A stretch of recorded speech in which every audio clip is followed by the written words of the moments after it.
Parce que si vous voulez aussi des agents du celui de l'enseignement qui peuvent... Non, les gens se sont embourgeoisés, attendez. Non, je me pose juste la question. Non, attendez. Ah, donc je la retire. Voilà. Je la retire, je me pose juste la question. Oui. Maintenant, parlant de responsabilité... Il ne faut pas blaguer avec la sécurité.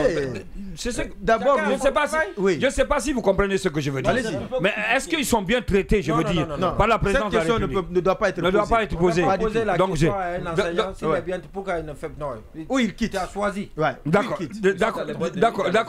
Non, je le dis en connaissance de cause. De par le passé, n'est-ce pas? Allez-y. Donc ils veulent avoir le plus. Maintenant, sur la responsabilité, je pense qu'il faut commencer par le ministre de la Défense. Parce que quand vous regardez la sécurité qui entoure la maison centrale de Conakry, avec les 4 coins, les checkpoints qui ont été mis en place, Marouane en parlait tout à l'heure, je pense que c'est composé uniquement des gendarmes et des militaires. Donc il faut commencer par ça. Mais il ne faut pas occulter aussi le ministère de la Justice, parce qu'il y a l'administration générale, la direction de l'administration générale, la direction générale de l'administration pénitentiaire. Donc c'est la chaîne. Malheureusement,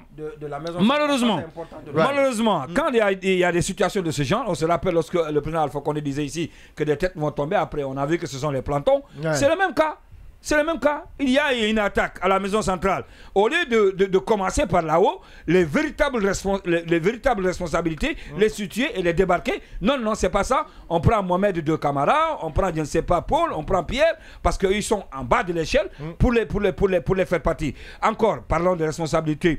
Surtout moi, je pense qu'il faudrait qu'on le prenne un peu au sérieux, parce que ce qui s'est passé la fois dernière, c'est grave. Tout ça, là, il nous reste 2 petites minutes. Le gagnant de cette situation, c'est le colonel Mamadi Doumbouya. Il doit comprendre que s'il dormait, s'il pensait que son pouvoir était assis, il doit comprendre à travers ce qui vient de se passer qu'il y a un sérieux problème à régler, notamment le dispositif sécuritaire. Il faut revoir tout ça, mais il faut gérer la situation avec beaucoup plus de sérénité, éviter justement les règlements de compte ou les purges.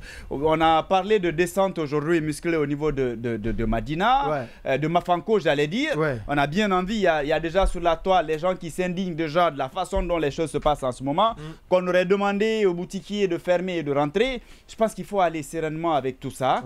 Oui, et à rétablir les faits, bien sûr, mais encore une fois, il faut éviter des règlements de compte ou des chasses aux sorcières. Voilà.